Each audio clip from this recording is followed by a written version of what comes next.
जीवन में भाग्य ही सब कुछ है या कर्म? जीवन में कर्म प्रधान होता है या भाग्य? या जीवन कर्म और भाग्य दोनों का एक मिश्रण है, या दोनों का अपना अपना महत्व है जीवन में? आइए इसे विस्तार से समझने की कोशिश करते हैं एक कहानी के माध्यम से। इससे पहले कि हम आगे बढ़ें, आप अगर हमारे चैनल पर नए हैं तो प्लीज़ चैनल को लाइक एंड सब्सक्राइब ज़रूर कर दीजिएगा। हम सभी को अपने जीवन में कभी न कभी निराशा मिलती है और असफलता मिलती है, और अधिकतर लोग इसके पश्चात भाग्य का रोना लेकर बैठ जाते हैं। कुछ कहते हैं कि जिस स्थान पर मैं हूँ उससे कहीं ऊंचे स्थान पर होने के योग्य था, परंतु जा नहीं पाया। किसी को पीड़ा है कि उसे जो मिलना चाहिए वो उसे नहीं मिला, भाग्य ही बुरा था। भाग्य क्या होता है? भाग्य वन में खिला पुष्प देवताओं को चढ़ाया जाएगा, या किसी सुंदरी की वेणी में वह सजेगा, या फिर उसे कुचलकर उत्पाद बना दिया जाएगा। यह सब एक पुष्प के नियंत्रण में नहीं होता, परंतु जब तक उस पुष्प का अस्तित्व है, सुगंध बिखेरना उसके वश में अवश्य है, परंतु भाग्य हमारे वश में नहीं। और जो हमारे वश में नहीं उसके लिए दुखी होने से क्या होगा? कर्म पर वश है वह कीजिए, और धीरे धीरे भाग्य आपके वश में आ जाएगा, क्योंकि कर्म ही प्रधान है। आइए इसे एक कहानी के माध्यम से समझने की कोशिश करते हैं।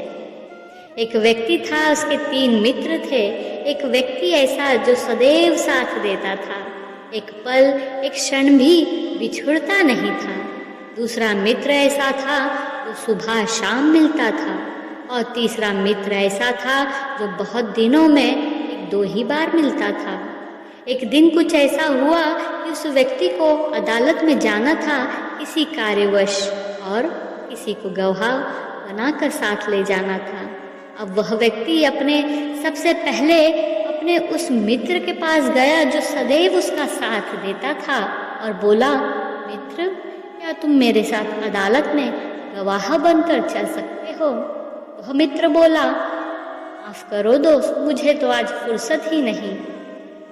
उस व्यक्ति ने सोचा कि यह मित्र मेरा हमेशा साथ देता है, आज मुसीबत के समय पर इसने मुझे इनकार कर दिया। दूसरे मित्र की मुझे क्या आशा? फिर भी हिम्मत रखकर दूसरे मित्र के पास गया जो सुबह शाम मिलता था, और अपनी समस्या सुनाई।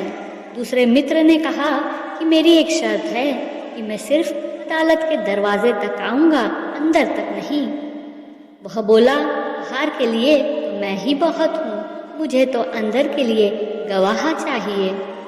फिर वह थक हार कर अपने तीसरे मित्र के पास गया जो बहुत दिनों में 1-2 बार ही मिलता था, और अपनी समस्या सुनाई।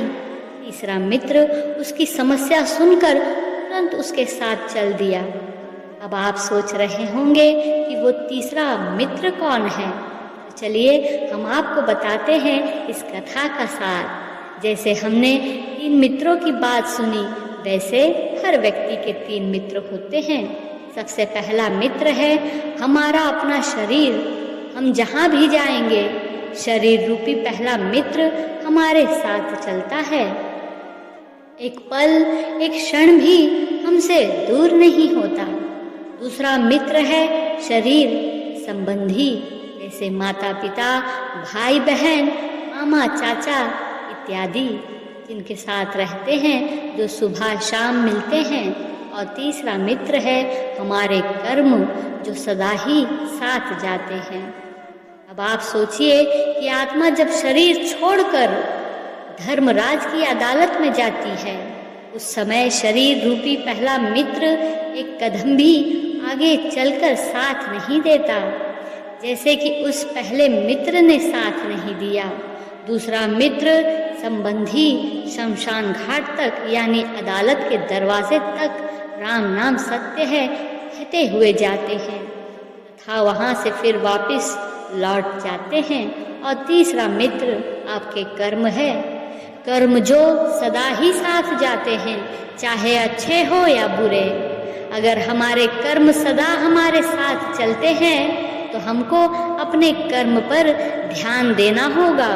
अगर हम अच्छे कर्म करेंगे तो किसी भी अदालत में जाने की ज़रूरत नहीं होगी और धर्मराज भी हमारे लिए स्वर्ग का दरवाज़ा खोल देंगे।